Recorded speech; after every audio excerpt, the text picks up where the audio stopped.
Hello, my name is Karen LaPuma, and I have some collective dynamics and the nature of reality.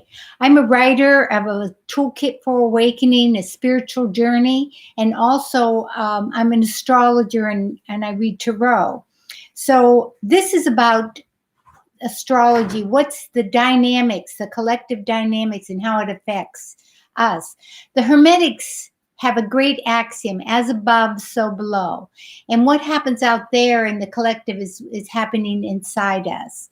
And right now, we have an intense dynamic, and it mirrors what we're going through and all the many level crises that we're having in the United States and globally. So let's start with Mercury. Mercury rules the mind, the winged messenger of the gods, and he is retrograde now. And on October 13th, which was yesterday, he went retrograde in Scorpio. And Scorpio is a deep, penetrating, searching quality that wants to find the truth. And we have a Mercury opposed Uranus. Uranus is the revolutionary, the challenger, the awakener.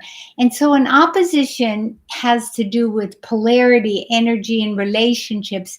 And what it's saying is that we need to look at it from a different perspective, a higher perspective. And we also need to change our mind in many ways. So what's interesting is this Mercury retrograde, which is always a time of review, reflect, redirect, and communications often are a little confusing, and travel. But it also rules mail-in ballots, and so we have this tampering going on in the U.S. elections. And what's interesting is this Mercury goes direct on November 3rd, which is our election day. And this happened when Bush and Gore were running. And so we didn't know who was winning, and we didn't have, there was a big conflict, and we may be going through that again. So this Mercury opposition with Uranus goes 3 times this year. It's October 7th, when they're exact, October 19th, and then it'll go back again and on November 17th. So we're digging up the truth, and this is revelations and revealings and disclosures are coming up. So that's a very intense and confusing time. So this gives Uranus a big quality this year because it is also closest to the Earth at this time. So what's emerging from the collective is causing unrest and confusion and change. So another really interesting dynamic is that we have a new moon in Libra on October 16th. And that's happening at 12:31 p.m. Pacific Daylight Time. And so a new moon is in Libra is when the sun and the moon are together. And it's always a time of new beginnings and initiating new things. So the first thing to look at is, where is Libra in your natal chart? Because that's where the area of life that you're having changes.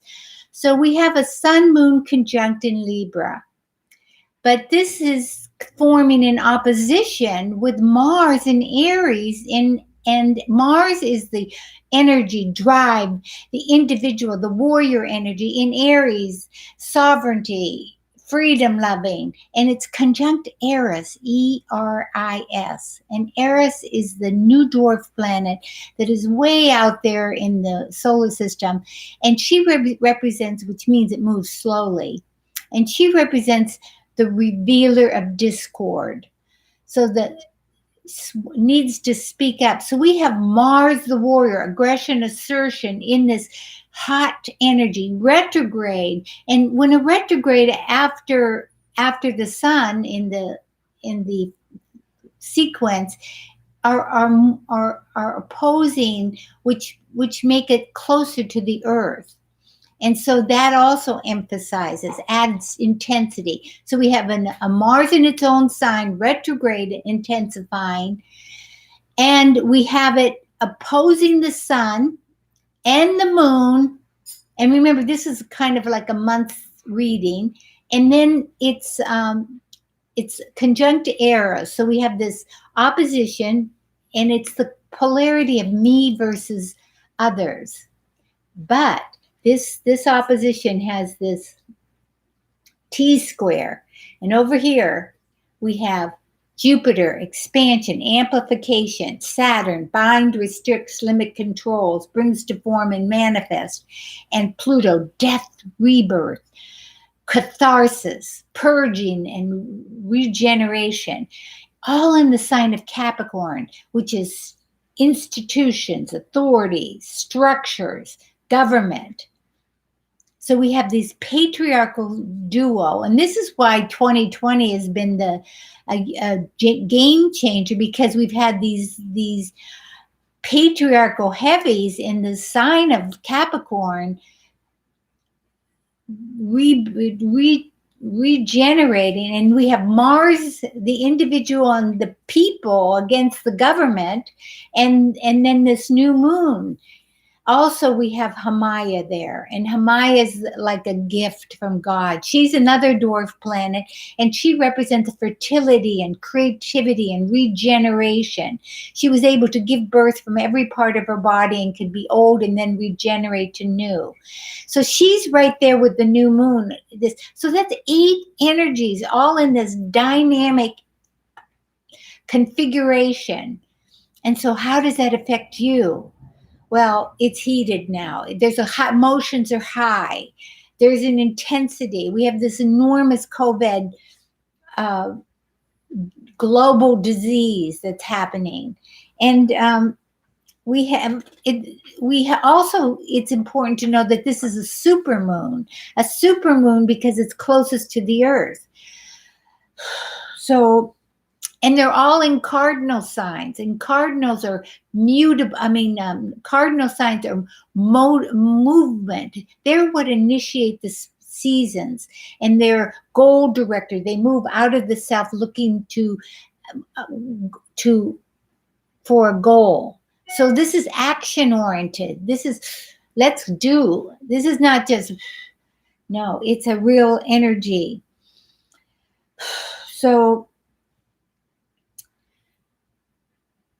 one good thing about this new moon also is that it trines the nodes. And so this is our nodal axis, which is in Gemini North Node and Sagittarius South Node. And this is a disseminating axis. And this is kind of a universal trend. So it's all about knowledge right now. This new moon is trining that, which has to do with associations. We have the ability to connect with people of all diverse energy and to expand. And we also have enormous creative energy. But the interesting thing about this node is that Neptune, which is the mystical escapist, also forms one of those T-squares, which is a creative anxiety. It's sort of like a it's like a bicycle or a 3-legged table. There has to be movement or support to keep it steady.